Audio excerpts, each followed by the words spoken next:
The Republic Aviation Corporation was an American aircraft manufacturer based in Farmingdale, Long Island, New York. Originally known as the Seversky Aircraft Company, the company was responsible for the design and production of many important military aircraft, including its most famous products: World War II's P-47 Thunderbolt fighter, the F-84 Thunderjet and F-105 Thunderchief jet fighters, as well as the A-10 Thunderbolt II close support aircraft. Seversky Aircraft. The Seversky Aircraft Company was founded in 1931 by Alexander Seversky, a Russian expatriate and veteran World War I pilot who had lost a leg in the war. In the beginning, many of Seversky Aircraft's designers were Russian and Georgian engineers, including Michael Gregor and Alexander Kartveli, who would go on to design many of Republic's most famous aircraft. After several failed attempts, Seversky Aircraft finally won a design competition for a new United States Army Air Corps fighter, and was awarded its first military contract in 1936 for the production of its Seversky P-35. In 1939, Seversky Aircraft again entered in a military fighter competition, this time with the much improved AP-4. Unfortunately, the contract was instead awarded to the somewhat inferior Curtiss P-40. But the Army Air Corps were very pleased with the aircraft's medium and high-altitude performance and ordered 13 additional AP-4s for testing. By April 1939, the Seversky Aircraft Corporation had lost $550,000, and Seversky was forced out of the company he had founded. The board, led by financier Paul Moore, voted Wallace Kellett to replace him as president, and in September 1939, the company was reorganized as the Republic Aviation Corporation. Seversky continued to fight for his company, and the matter was not resolved to his satisfaction until September 1942. Meanwhile, Seversky's AP-4 continued in development, finally going into production as the P-43 Lancer. 272 P-43s were eventually produced, with 108 of them being sent to China to be used against the Japanese. Many passed through the hands of the AVG Flying Tigers, whose pilots were pleased with the plane's performance at altitudes up to 30,000 feet, while their P-40s were ineffective at altitudes over 20,000 feet. Perhaps Claire Chennault disliked the early P-43's lack of self-sealing fuel tanks and armor. He declined to retain the plane for his crews. In 1939, both Republic and Curtiss participated in an Army competition to develop a lightweight Interceptor. Curtiss submitted a lightweight version of the P-40 designated the XP-46, while Republic submitted a similar design designated the XP-47. Both designs were based on a lightweight aircraft built around an Allison V1710 V12 engine, with the Republic design using a turbo supercharger. In the end, neither design showed a significant improvement over the P-40, and neither was produced. Further development of the P-43 continued in the form of a lightweight version using a Pratt & Whitney R2180 radial engine. The resulting aircraft was known as the XP-44. When the R2180 did not produce the expected horsepower, Republic switched to the Wright R2600. Despite possessing 1,600 horsepower, this engine could not be turbo-supercharged, and Republic finally modified the design again, this time to accommodate the enormous Pratt & Whitney R2800 double Wasp engine, which produced 1,850 horsepower. The resulting aircraft, now known as the P-44, was truly impressive. Capable of speeds of 404 miles per hour at 20,000 feet, and a climb rate of 4,000 feet per minute, the aircraft would have been an exceptional interceptor. Unfortunately, the aircraft was capable of carrying no more fuel than the P-43, and the double Wasp engine was far more thirsty, significantly limiting the aircraft's range. As the air war in Europe progressed,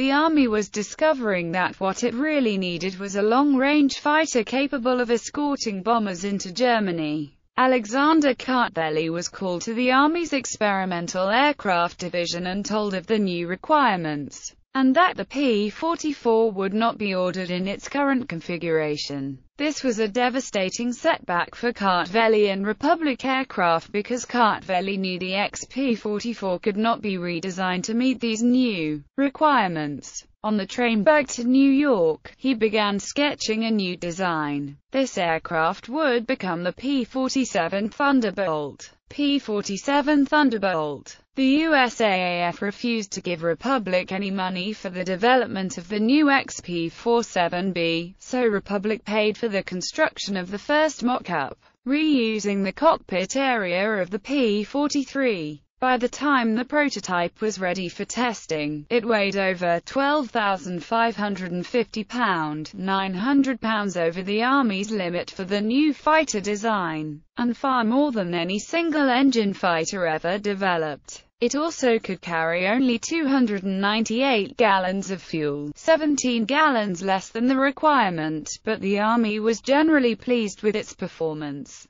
achieving speeds of 412 miles per hour at 25,800 feet, and overlooked these issues. The U.S. entry into the war in December 1941 rapidly increased the need for the XP-47B, and work on the plane progressed quickly. In June 1942, the Army took delivery of its first P-47Bs. They soon placed an order that required Republic Aviation to quadruple the size of their factory and build 3 new runways at the Farmingdale, New York factory. Eventually this proved inadequate, and in November 1942, the Army authorized the construction of a new factory adjacent to the Evansville, Indiana airport. Throughout the war, the P-47 would undergo constant development. A bubble canopy was added to increase backward visibility. The final version of the P-47 would be the P-47N, a long-range version with longer wings and fuselage, and an increased fuel capacity. The P-47N was designed to escort B-29s on long missions to Japan for a planned invasion of the Japanese homeland that never came.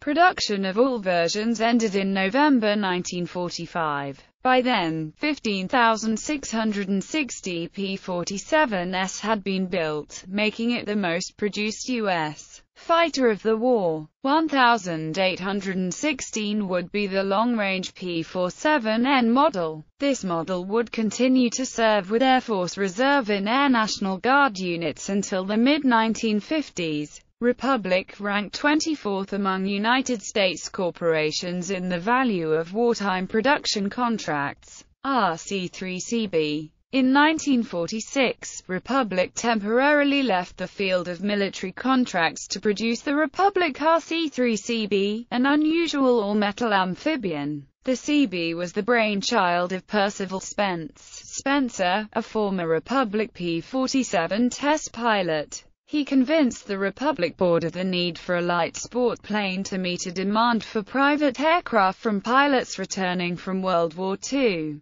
The expected sales of 5,000 Cbs a year never materialized, as most returning pilots never flew again. Though Republic did manage to sell 1,060 Cbs in 2 years of production. This was a respectable number at a time when many small aircraft manufacturers were producing only a handful of aircraft before going bankrupt. Much of this was due to the Cb's remarkably low price of just $3,500 to $6,000. F-84 family. In 1946, Republic again turned its attention to military contracts, developing a single-engine jet fighter to meet an Army requirement for a fighter with a top speed of 600 miles per hour. The first YP-84A Thunderjet flew on February 28, 1946. But the aircraft was plagued with so many developmental problems that the first F-84B didn't enter Air Force service until 1949. The straight-wing F-84D would go on to become an important aircraft during the Korean War, flying 86,408 missions. In 1949, a swept-wing version, the F-84F Thunderstreak, was developed, but additional development and engine problems resulted in the aircraft not entering service until 1954. A photo reconnaissance version known as the RF-84F Thunderflash was developed from the F-84F, and 715 were produced. The final straight-wing version, known as the F-84G, was a holdover design for Republic while the J-65 engine for the swept-wing F-84F was still being developed. The F-84F would continue in service with Air National Guard units until 1971, when corrosion forced him to be withdrawn from U.S. service. The F-84F and RF-84F were both used by several foreign operators including Germany, the Netherlands, Belgium, France, Italy, Greece and Turkey. The F-84F continued to serve in European air forces until the 1980s. F-105 Thunderchief. In 1951, Alexander Kartveli began to design a replacement for the F-84 Thunderjet. The new aircraft would be a single-engine fighter, but larger than any single-engine fighter ever designed for the Air Force. By the time the mock-up was completed in October 1953, the aircraft had grown so large that a more powerful engine was needed. The Pratt & Whitney J75 was finally selected. On June 28, 1954, the Air Force placed an order for 15 of the new F-105A Thunderchief. Although it had only one engine, the F-105 could carry a larger bomb load than a four-engine World War II bomber, and travel a greater distance at much higher speed. The F-105 would become the primary ground attack aircraft of the Vietnam War, flying over 20,000 missions until replaced by the McDonnell Douglas F-4 Phantom II in November 1970. Of the 833 F-105s produced, 397 were lost during the Vietnam War. 17 were shot down by North Vietnamese MiGs, while most of the rest were lost to ground fire. The F-105 was Republic Aviation's last independent design. A two-seat version, the F-105G, known as Wild Weasel, was later developed to replace the Wild Weasel version of the F-100. The first F-105G flew on January 15, 1966, and deliveries began arriving in Southeast Asia in June 1966. This version continued operating in theater long after the ground attack versions had been withdrawn and was still in service at the end of the war. The final years. In December 1957, Republic developed a helicopter division, building the French Aérospatiale Alouette II helicopter under license, with marginal sales success. In an effort to keep the company going, Republic proposed converting a wartime-developed four-engine reconnaissance aircraft into a transport aircraft. The aircraft would be very fast for a prop plane, but interest from airlines was not sufficient to continue development of the aircraft and the project was cancelled. Republic Aviation made one last attempt to survive by returning to military contracts. In 1960, Republic Aviation acquired a minority interest in the Dutch aircraft company Fokker, and attempted to market a Fokker-designed attack plane to the Air Force. But the Air Force showed little interest in the foreign design and no contracts were offered. In the early 1960s, the aerospace company Fairchild, owned by Sherman Fairchild, began purchasing Republic stock and finally acquired Republic Aviation in July 1965. In September, Republic became the Republic Aviation division of Fairchild Hiller and ceased to exist as an independent company. Republic's naming system was carried forward by Fairchild Hiller with the A-10 Thunderbolt II, which first flew in May 1972. Legacy. In addition to the continued frontline use of the A-10, a number of flying and static restorations have served to sustain public awareness of Republic's role in aviation history. The American Airpower Museum, which is based on the former Republic factory site in Farmingdale, New York, maintains a collection of Republic artifacts, historic facilities, and an array of aircraft spanning the history of the company. The museum counts itself among the few worldwide that actually maintain and fly historic aircraft, and it counts an original Republic P-47D fighter among its airworthy fleet. The museum's static displays include a Republic F-84 first-generation jet fighter, an F-84F swept-wing fighter, a rare example of the RF-84F reconnaissance variant, and an F-105 Thunderchief. In 2014, the museum added an A-10 Warthog, completing the collection of Republic fighters.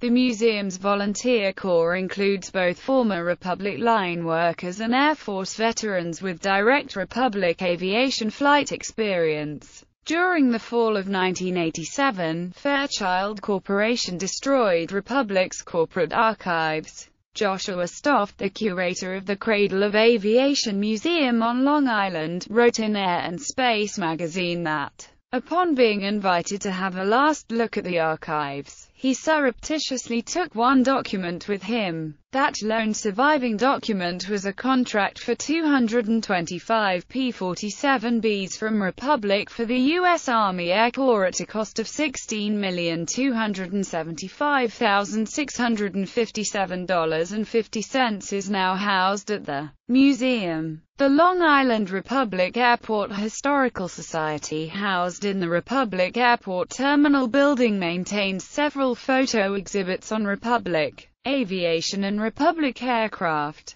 It also maintains an extensive collection of archival photos, artifacts, corporate documents and news articles on Republic aircraft list. Seversky SEV-3 single-engine 3-seat amphibian. Seversky P-35 single-engine single-seat propeller fighter aircraft. Seversky A-8V single-engine single-seat propeller fighter aircraft. Seversky XP-41 single-engine single-seat propeller fighter aircraft. Republic P-43 Lancer single-engine single-seat propeller fighter aircraft. Republic P-44 Rockets single-engine single-seat propeller fighter aircraft. The proposal was for a P-43-based fighter with larger engine. The proposal was rejected in favor of the P-47 Thunderbolt. Republic P-47 Thunderbolt single-engine single-seat propeller fighter. It was the most produced American fighter aircraft of World War II. Republic XP-69 proposal for a single-engine single-seat propeller fighter, with an aft-mounted radial driving counter-rotating propellers via an extension shaft.